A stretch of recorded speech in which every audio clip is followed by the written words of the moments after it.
The Night's Watch patrol came across a wildling outpost. As the last man prepared to pick up his axe in resistance, he pulled off his hood and discovered that it was actually a woman. However, for the black-clad guards of the wall, a wildling was a wildling, regardless of gender, and there was no need to keep her alive. They had previously attempted to interrogate the wildlings, but they preferred to bite their tongues rather than speak. But when Jon asked for her name, the woman, Ygritte, responded. Seeing her dead comrades, Ygritte claimed they should burn all the bodies, as they could potentially come back to life. However, Qhorin saw this as a trick from Ygritte and an attempt to start a fire and attract the attention of other scouting parties. Qhorin asked Ygritte what was beyond the valley that they were sworn to guard. Ygritte replied that there were a great many wildlings, more than he could imagine.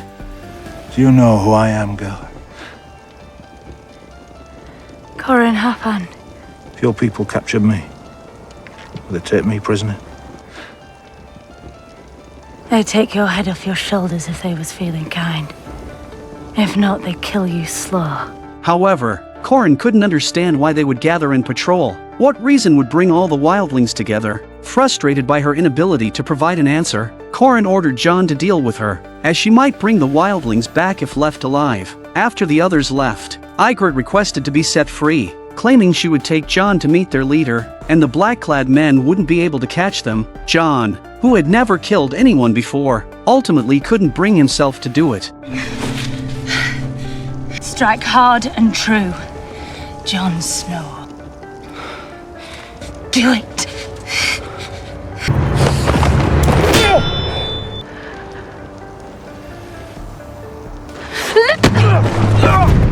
Ygritte seized the opportunity and started running, but Jon quickly tackled her, pulling out his knife and placing it at her throat. However, they both knew he couldn't go through with it. Ygritte mentioned that the sun was setting and Jon's comrades had already gone far away. Helpless, Jon tied her up and decided to find their camp together. As the night fell, with Jon having no sense of direction, they were forced to spend the night where they were. We'll stay warmer if we stay close. Bet your life. Bet you freeze to death before I do.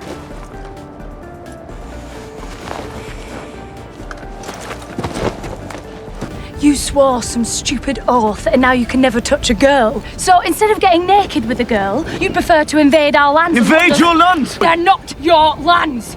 My father was Ned Stark. Ygritte learned that the man before her was raised by the king in the north, and she began to manipulate Jon with her words. Ygritte tempted Jon, saying that if he joined the Free Folk, he would have a carefree life. Moreover, being handsome, he would be highly sought after by the girls in their camp. After a day of searching, Jon felt completely lost. Ygritte continued to disrupt his thoughts by bringing up the idea of sleeping together and slowly seducing Jon.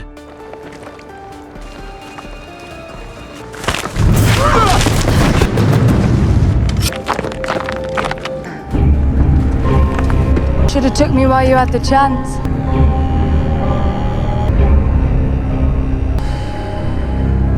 Tormund Giantsbane, the second in command of the Free Folk. Upon seeing the young Night's Watchman before him, Tormund Giantsbane revealed that they had captured the captain, Qhorin, and there was no use in keeping him alive. He's a bastard of Winterfell, Ned Stark's son! Upon hearing Jon's identity, Tormund Giantsbane agreed to spare him. It turned out that when Jon didn't return, the captain followed his tracks and the entire team was captured by the wildlings. The captain knew that the wildlings planned to attack the wall and told Jon that he hoped he could gain the wildlings' trust. He wanted Jon to act as a spy, providing valuable information to the Night's Watch and increasing their strength through a coordinated attack. However, Jon believed that the wildlings would never trust him. In the end, the captain decided to sacrifice himself to gain the wildlings' trust. I should have known better, trusting a traitor's bastard!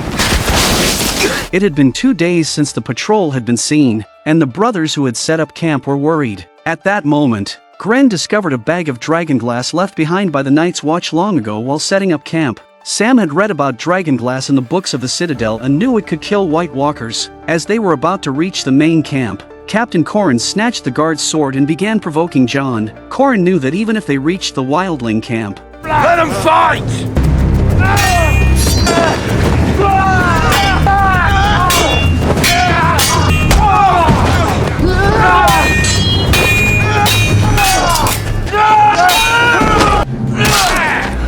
he would die. so he decided to sacrifice his own life to pave the way for Jon. In this way, Jon gained some temporary trust and joined the scouting party as they prepared to enter the heart of the Wildling camp.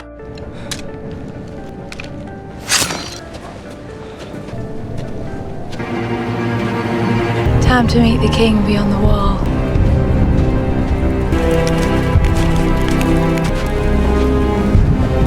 The rest of the Night's Watch stationed in the camp continued to gather dung for fire, sustaining their livelihood, and waited for the patrol's return. They're back! It's Jon and the Half-Hand. 2 blasted wildlings. 3 blasts.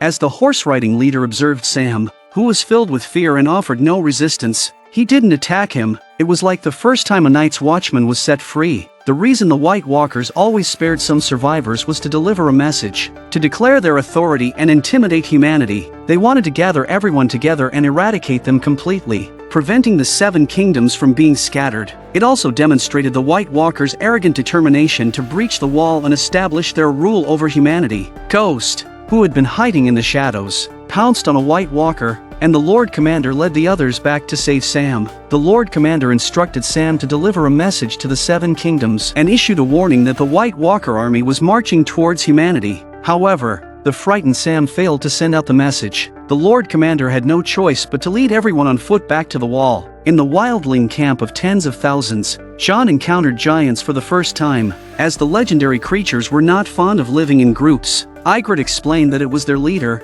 Mance, who gathered all the tribes in one place. Seeing their age-old enemies in their camp, everyone wanted to kill Jon. The majority of the Wildlings had lost loved ones to the swords of the Night's Watch. Euron Greyjoy, the leader of the raiding tribes, held a deep hatred for the Night's Watch. At this point, Jon didn't know who the king beyond the wall was. Euron Greyjoy heard that the person before him had killed the formidable ranger Corrin and wanted to join the Free Folk. Euron Greyjoy claimed that he didn't believe Jon could have killed Captain Corrin, but the king beyond the wall stated that anyone who killed his enemies could become his friend. Faced with a series of questions from Mance, Jon displayed an extraordinary calmness. However, as Mance repeatedly pressed for the reasons behind his betrayal, Jon could only reveal that he had seen a baby serving the others. He also mentioned that the Lord Commander was aware of this but chose to ignore it. The White Walkers and humanity had been enemies for thousands of years. That's why he wanted to join the fight for the living. Despite wearing the attire of the Free Folk, Mance remained cautious of Jon. He himself had Wildling blood but was adopted by a foster father in the Night's Watch when he was young.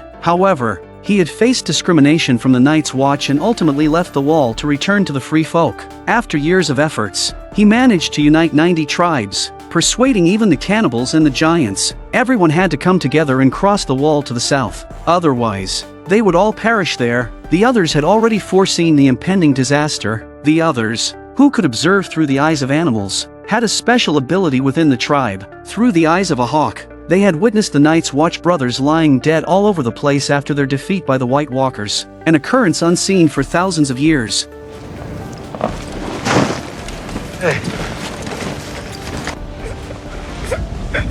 What is this? Get up, Charlie! I forbid you to die. When the king beyond the wall arrived with a few others at the former Night's Watch staging camp, they found only the whites using corpses to create a totemic vortex representing the destruction of human civilization. But upon inspection, there were only horse carcasses here, and no human bodies as the others had claimed. After confirming the number of people with Jon, Mance suggested that some of the others might have been turned into food by the White Walkers or escaped. The defenders of the wall were severely weakened. Take Orell and 20 good men. Climb the wall. Take this one. Near Castle Black. When I give the signal, hit them in the night. When it's time, I'm going to light the biggest fire the North has ever seen! And their skilled warriors were likely few in number. As the remaining Night's Watch members returned, they once again passed by the camp of Craster, who had many wives. Initially, they considered avoiding the camp due to its small size. but the desperate expressions on everyone's faces forced Craster to compromise. Faced with a room full of women, Craster warned everyone to keep their eyes to themselves. Ygritte Mormont told Craster that the food he provided was unfit even for pigs because Craster regularly offered newborn babies to the others. Craster claimed he wasn't afraid of what was happening outside and taunted them, asking why they didn't eat the fat men within their own ranks if they were so hungry. Outside, Sam heard Gilly's cries and entered the tent just as her child was born. They knew that the baby boy would be offered to the others by Craster, but they couldn't do anything about it. The next day, Craster ordered everyone to clean the pigsty, stating that they had to work if they wanted to eat. This gradually increased the anger of the group, who had just experienced a battle with the White Walkers. Later that night, another injured comrade fell, and some believed it was due to not getting enough to eat. Upon returning to the house, they saw Craster eating meat and drinking wine, telling the commander's men to leave early and not waste the food there. He also mentioned that those who were barely alive should end it soon. Unbeknownst to him, these words had awakened the inner demons of some of the men. Whose throat are you gonna cut, old man? It's cold outside. You go out there and eat the snow. I'd rather eat what you've got hidden away. I am a godly man! You are a bastard. Craster, accustomed to his reign as king, thought he could take on 100 men alone but didn't last a moment against Ygritte Mormont. When hunger threatened their lives, no one could control themselves. As they saw their comrades preparing to unleash a massacre, the Lord Commander drew his sword to stop them, but one of the men behind him thrust a dagger into his back. In an instant, the once united comrades in the room began to slaughter each other. Driven to madness by hunger, knowing they had archenemies among them, Sam fled towards the forest with Gilly. John, having left his comrades, is now following Tormund Giantsbane towards the wall. As they have another scout leading the way, John, who is undercover, cannot lie and reports the number of guards and their patrol times accurately. As a man being overshadowed by a woman, John naturally wants to salvage some dignity. However, the more he tries, the more Ygritte becomes fond of him. In order to retrieve his sword, John chases after Ygritte and they find themselves in a cave. With the confined space pressing upon them, they officially establish their relationship. Let's not go back. Don't ever want to leave this cave, Jon Snow. The next day, the group arrives at a secluded corner of the wall. Looking at the wall before them, this man who has never been afraid feels a hint of fear in his heart. As they prepare their climbing spikes, Ygritte teases John, who appears nervous. Well, I'm your woman now, Jon Snow. You're going to be loyal to your woman. Mance Rayder don't care if I live or die. The Night's Watch don't care if you live or die.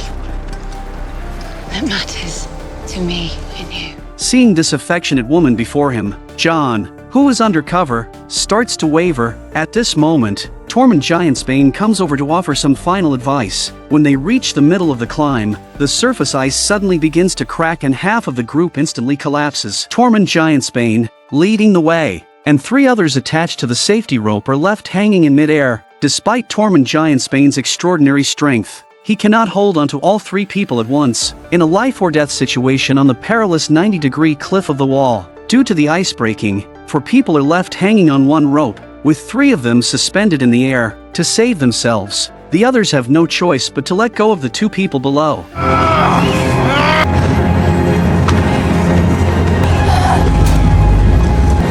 Take my hand!